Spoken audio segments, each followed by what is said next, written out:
And I know I could tell you anything. You won't judge, you'll just listen then. 'Cause you're the best thing that's ever happened to me. 'Cause my darling, you and I could take over the world, one step at a time, just you and I. And you're the only one who brings light just like the sun, one step at a time, just you and I.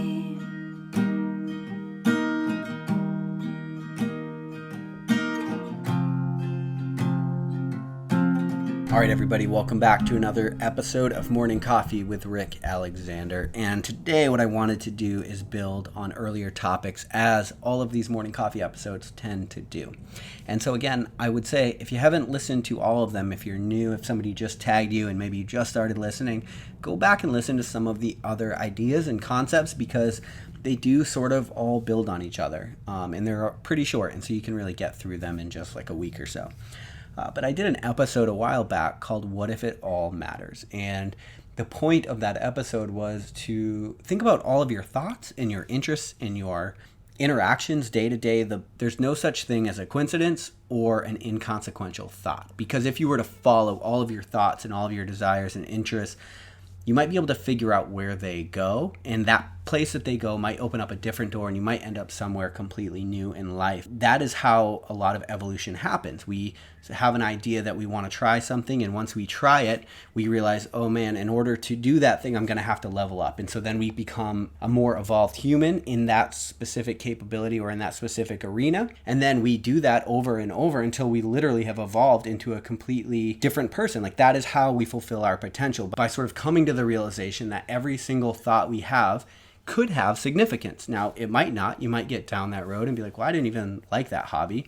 Also really important, because to figure out what you don't want in life is just as important as to figure out what you do want, because that is something that is no longer going to take up bandwidth in your head. It's not going to take up mental bandwidth, and it's not going to be a what if, right? Because so many of us are walking around every day with what ifs bouncing around our head, and we just want to clear that stuff out. We want to get rid of it. That way we can get closer to doing the things we actually want to do in the world. So today, building on this idea of what if it all matters, I wanted to use this as a reminder to elevate the mundane. So if you look at high performers in life, people that are really, really satisfied with their life, one of the things that they do is they elevate the mundane. So just like thoughts are consequential and thoughts that you have matter, every single thing that you do throughout the day also matters if you assign meaning to it.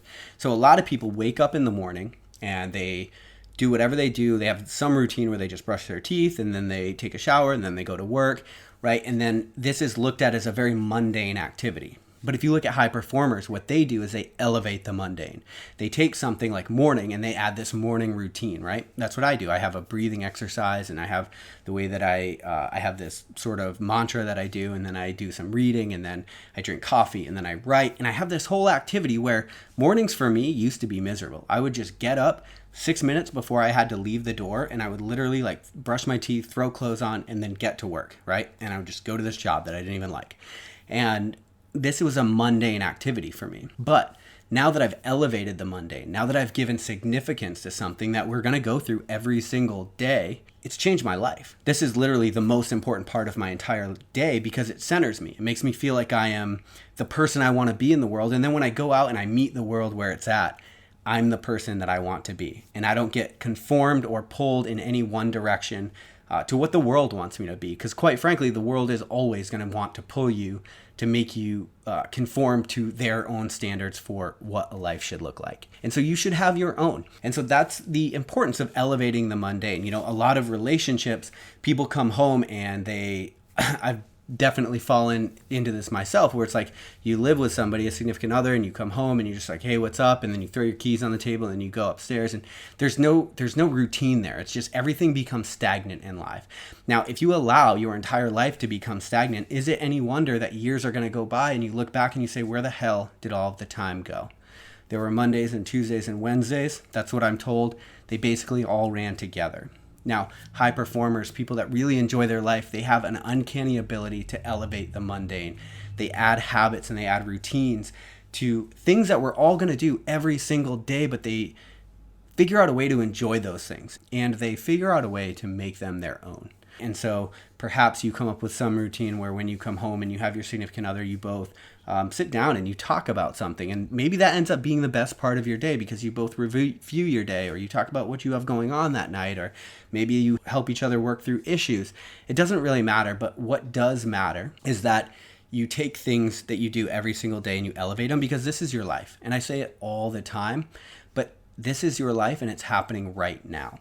And you can either choose to accept that fact and figure out ways to make it better and to cultivate happiness, to cultivate passion for yourself, or you can just allow things to sort of go by like they do for everybody else every single day. And then you'll get to the end and you'll wonder where all the time went. You know, the fact that most of us that are listening to a podcast are probably listening to it on a smartphone. Now, the significance in that shouldn't be lost because, just 50 years ago, this would be a ridiculous thing to try to pull off.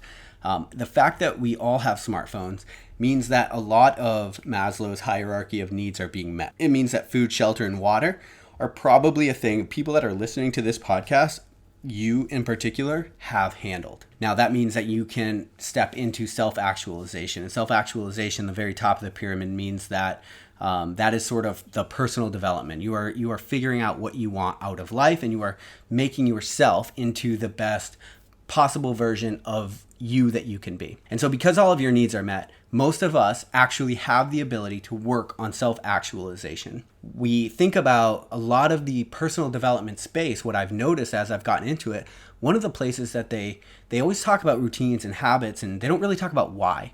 Well, the why is because you want to elevate the mundane, because this is your life. It's happening now. Every single day is going to go by, and you have the option to make every single day better. And what happens is when you build in these routines where you are reflecting on what has just happened and you are planning for the future and you're getting clarity around what you really want, that's how you cultivate a life that you can actually be proud of. And so, listen, it doesn't matter if you're putting your socks on, you're putting your shoes on, you're brushing your teeth, you're breathing. There's a lot of people that are adding complete morning routines to just how they breathe. I have breathing exercises that I do. There are so many different ways for you to elevate the mundane. But if you can figure it out, it's a way to take what you're doing every single day and start making it better. And every time you make it better, you're moving a little bit more toward the person that you're actually supposed to be in the world. And so I would say, take a minute, think about all of the things that you're doing every day anyway, and think about how you can elevate those things. Think about how you can make them better and you can make them more impactful so that you like your life just a little bit more. And I'll talk to you guys tomorrow on Morning Coffee.